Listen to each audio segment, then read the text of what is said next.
Alright guys, so continue lang natin yung ating recent na tinuro. So yung about sa JSX syntax nga. So yung mga attributes yan.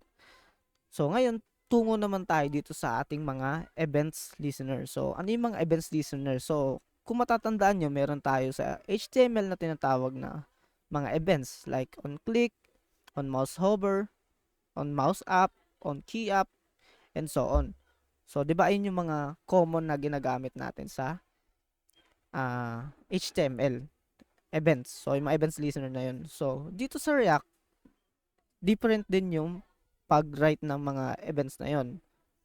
So, kung dito gumagamit tayo, di ba? Previously gumamit tayo ng mga class name na yan. So, instead na class name.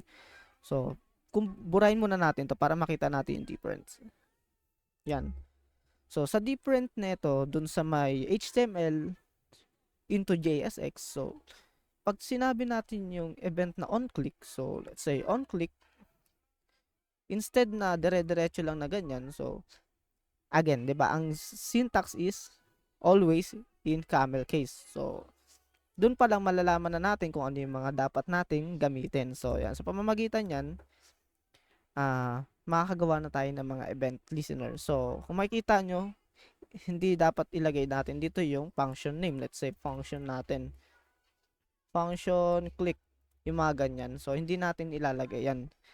Sa normal na HTML, ganyan yung pinaka common or yung normal na approach para mag-handle ng mga events, 'di ba?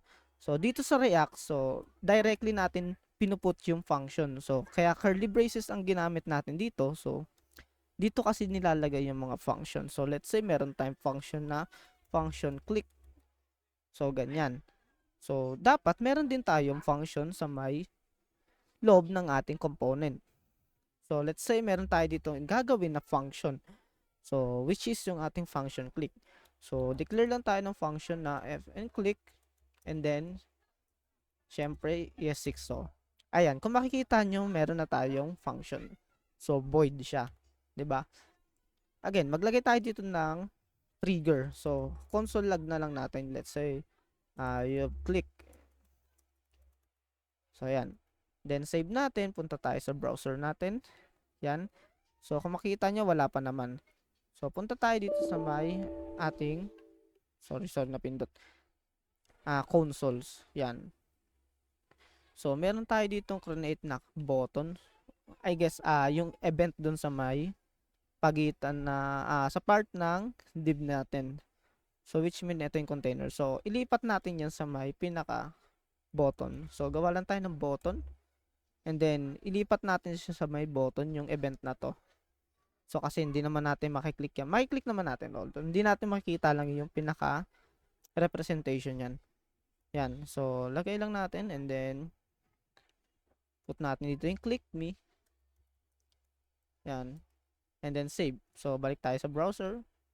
Ayan. Kung makikita nyo, meron tayo ditong button na lumabas na element. So, para gumana yung ginawa natin function. So, ang sabi natin dito sa may code natin or yung pinaka ito yung code natin. Tama. So, kapag clinic tong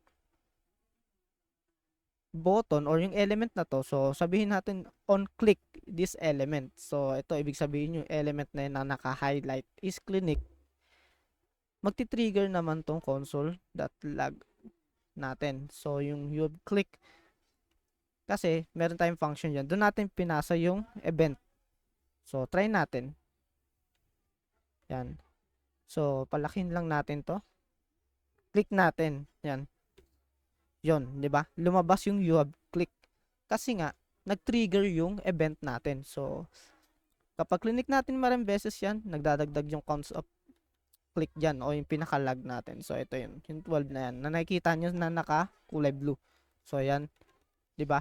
So ganun yung paglalagay naman ng on click. How about naman sa mga event na on mouse over? So like this. Ganito pa rin naman. So, on hover, let's say, on mouse over, ibig sabihin, pag nandun tayo naka-hover o nasa ibabaw, let's say, sabihin natin itong cursor is nakatutok doon, magti-trigger na naman tong function natin. Yan. So, lagay lang natin dito. Yan. And then, tanggalin naman lang natin yung click. Save natin. Balik tayo sa may browser. Then, clear natin console para makita lang natin yung ano. So, tignan nyo yung mabuti yung ating mouse cursor. So, pag pumunta ako dito sa may button or nag-hover na ako dun, dapat magpa-pop up na yung mag-show na dito sa console yung ating ano, nilag dun. Yan. So, makikita nyo, 'di ba? Yan. Same lang siya, actually. So, event lang ang ginamit lang natin talaga. So, kung makikita nyo, 'di ba? So, wala naman silang difference sa normal na HTML lang dito sa JSX. So, ang pinagkaiba lang is yung naming ng attribute. So, kung doon on mouse over, dire-diretso, dito is camel case. At saka, hindi siya function na string ang nilalagay.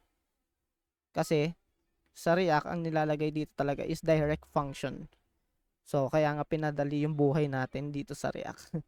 So, yun lang.